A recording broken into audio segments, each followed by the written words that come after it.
Good morning, student. Today discuss about topic determinant of demand factors.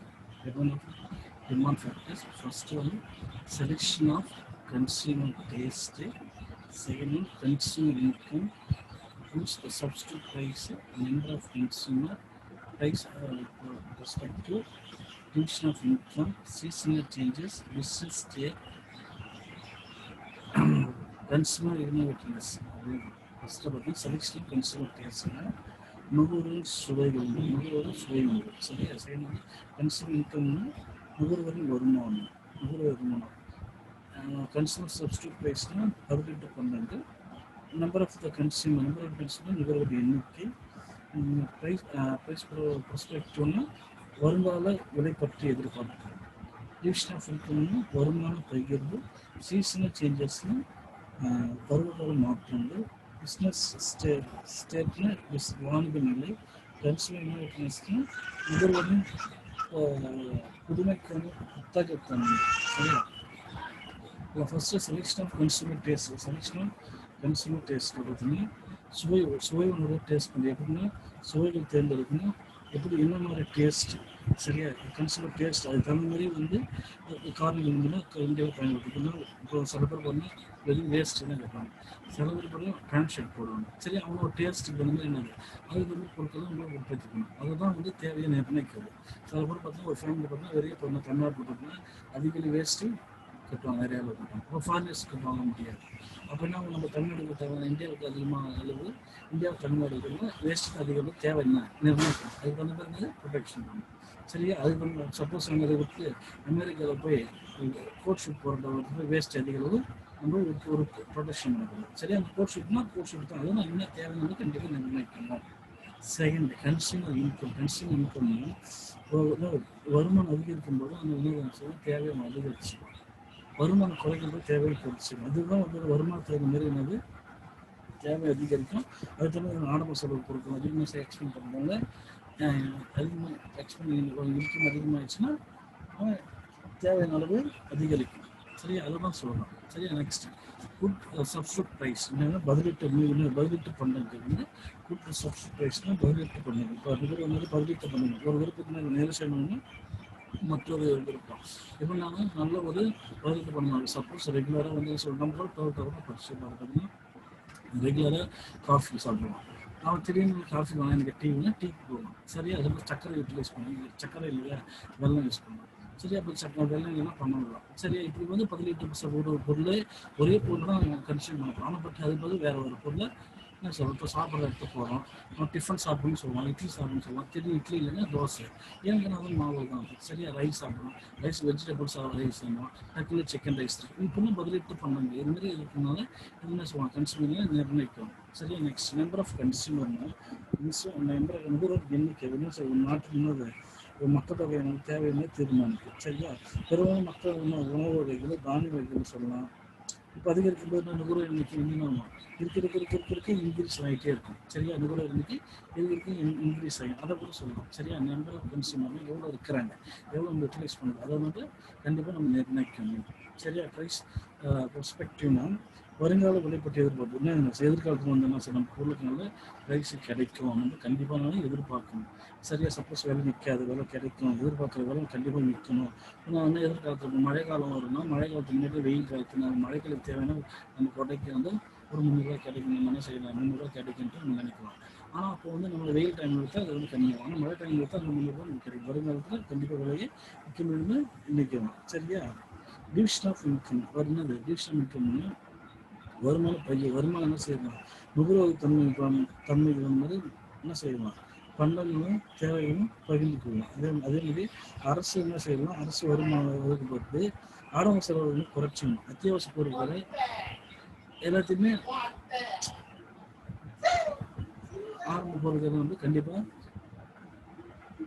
ஆடம்பர பொருட்கள் கண்டிப்பாக குறைச்சிடணும் இன்னும் குறையிறப்ப வருமான பைகள் கண்டிப்பாக இருக்கும் அதுவும் சரி பண்ணாலும் சீசனல் சேஞ்சஸ் சீசனல் பருவமாக மாற்றணும் ஒரு பொருளுக்கு தேவையான சில காலங்கள் இருக்கும்போது கண்டிப்பாக மாற்றலாம் அதுவும் சொல்லலாம் இப்போ கோடை காலத்தில் என்ன செய்யலாம் கோட்டு போடணும் ஷர்ட்டு யூஸ் பண்ணணும் சரியா? இப்போ ஊட்டிக்கு போகிறோம், கொடைக்கானல் போகிறோம், அங்கே போயிட்டு என்ன செய்யணும், கம்பளி நம்மளுக்கு தேவைப்படும். அதெல்லாம் நம்ம அதிக அளவுக்கு சீசனுக்கு முன்னாடி பயன்படுத்துறது. மழை காலத்தோட கொடைகள் சேர்க்கணும், அதுக்கு வந்து நம்ம பார்த்துக்கலாம்.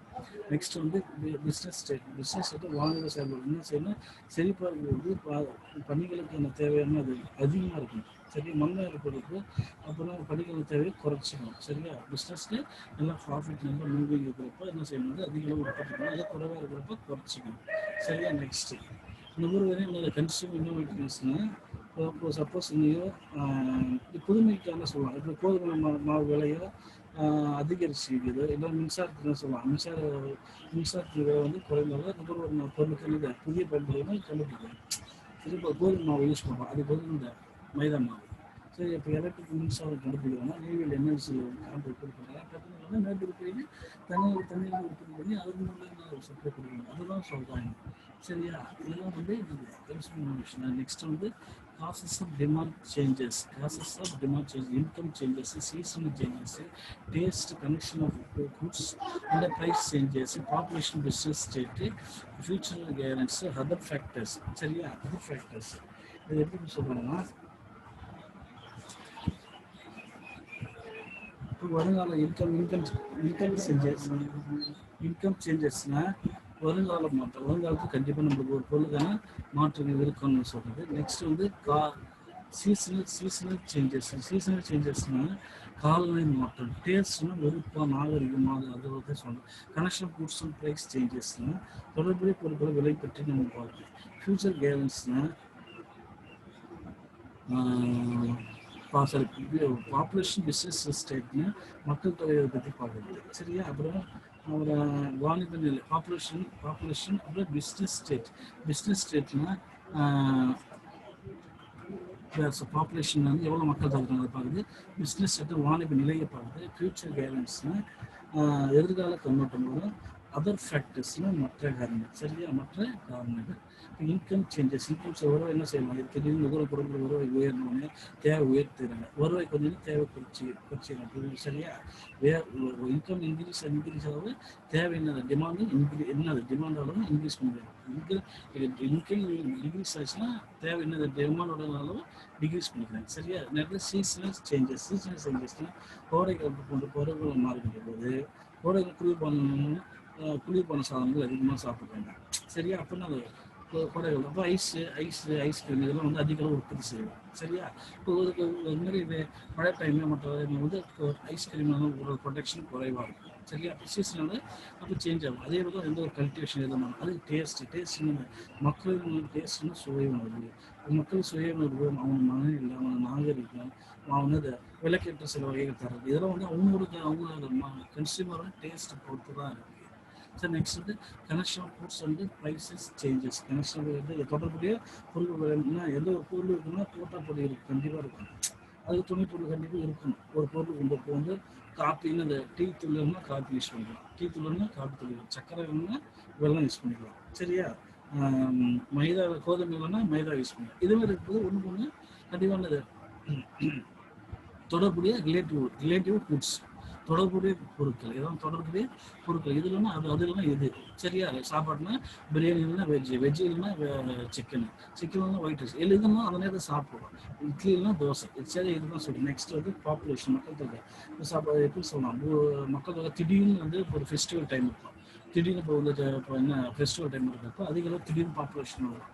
இப்போ வந்து பார்த்தோம்னா இப்போ ஊட்டியோ கொடைக்கானல் இருக்கிறாங்கன்னா இப்போ திடீர்னு வந்து ஒரு 10,000 பேர் உங்களுக்கு தேவையான உணவு சேர்த்து என்னால் இருக்கணும். திடீர்னு பார்த்தா இந்த வாரம் சண்டே ஹெண்டில் பார்த்தா ஒரு 50,000 பேர் போயிடும். அப்போ அந்த மக்களுக்கு தேவையான உணவு எல்லாம் எங்கே போவாங்க, அது உடனே தேவை. இந்த மாதிரி காரணங்கள் அதிகமாக இருக்காங்க. முன்கூட்டியே அதுக்கு தேவையான மக்கள் வந்து அதுக்கு நாட்டுக்கு தேவையான அதிகரித்து தேவையான பொருட்களை வந்து வாங்கி வச்சுக்கணும். தேவையான அந்த ரெஸ்டாரண்ட் தேவையான வச்சுருக்கணும். பஸ் டிரான்ஸ்போர்ட்டு, ஃபுட்ஸ் இதெல்லாம் நிறைய தேவை வாங்கி வச்சுக்கணும். பிஸ்னஸ் ஸ்டேட்னா வானிலை கண்டிப்பாக நம்ம செழிப்பாக வச்சிருக்கணும். என்னன்னு கேட்டால் திடீர்னு மழைக்காலம் வரும், அப்புறம் குளிர்காலம் வரும், வெயில் காலம் வரும். அதுக்கு முன்னாடி நம்ம பயிர்களை அக்ரிகல்ச்சரோ எந்த செக்டரோ நம்ம இதுன்னு பார்க்கணும். திடீர்னு என்னது சுறுசுறுப்பான செழிப்பாக இருக்கிற நேரத்தில் போய் தேவை அதிகமாக இருக்கும், இதுக்கு ஆப்போசிட்டாக இருக்கிறது குறைவாக இருக்கும். சரி, அதுக்கு தகுந்த மாதிரி பார்த்துக்கணும்.